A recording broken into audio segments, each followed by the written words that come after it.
Hi boys and girls, today I'm going to read you the story called The Cool Bean by Jory John and Pete Oswald.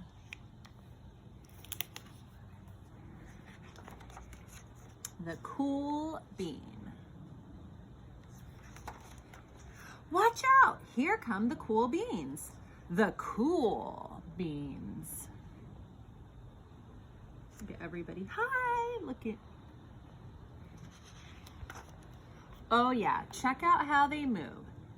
Look at the way they swagger. Notice their sunglasses. Yow! The cool beans are known all over school, from house to house, across town, beyond county lines. In the olden days, last year, we were all one big pot of beans. We were a mixed bag, but somehow it worked. Yep, those were the good old days. And then we stopped seeing each other around as much. That's just how it is sometimes. You spend less time together, even though you're not totally sure why.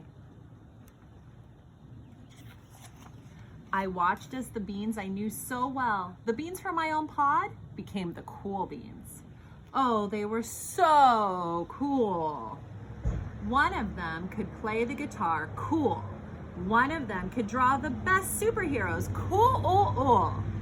One of them could jump higher than any bean I'd ever known. Cool.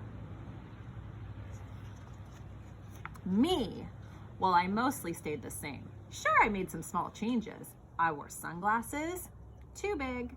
I slicked my hair back, too slick. I strutted around, ow! I swaggered, oof. I was still picked last for everything. My clothes never seemed to fit. I snorted when I laughed. I walked into stuff. I was an uncool bean for sure. I started thinking of myself as just a common bean with no special skills. I couldn't compete, so I didn't even try. I'd never be a cool bean. It seemed like there were two types of beans in the world. There were the cool beans and the beans like me.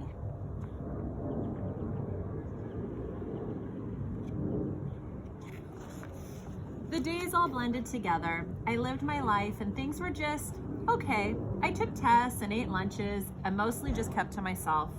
The cool beans continued being cool.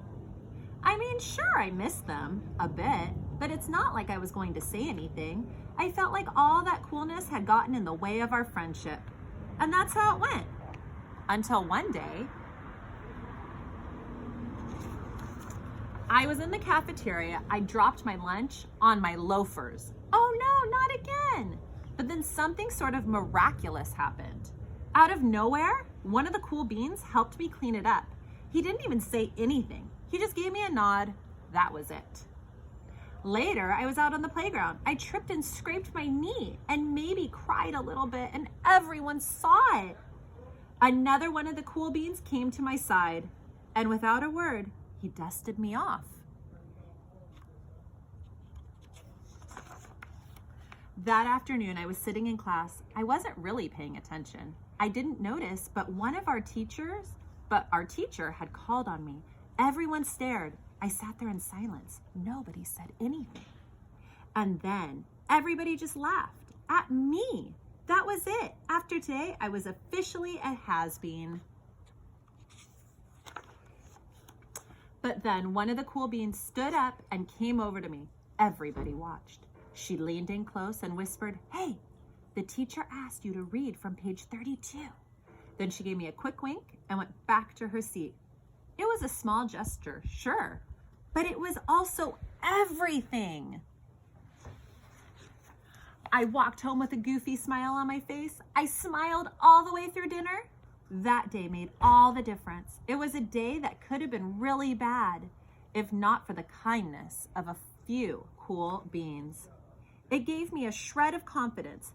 That shred of confidence has continued to grow.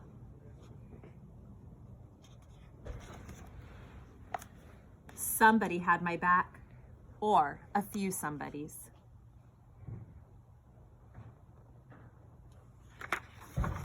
After that, I started hanging out with the cool beans again. How have you been? Get it? How have you been? Not all the time, but sometimes at lunch, after school, even on the weekends.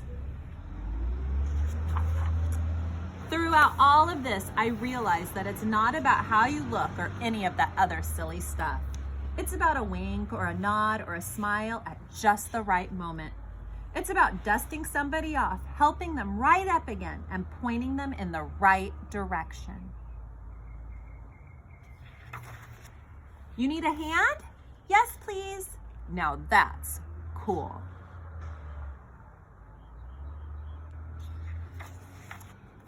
The end. I hope you enjoyed our story today, boys and girls. I will see you tomorrow.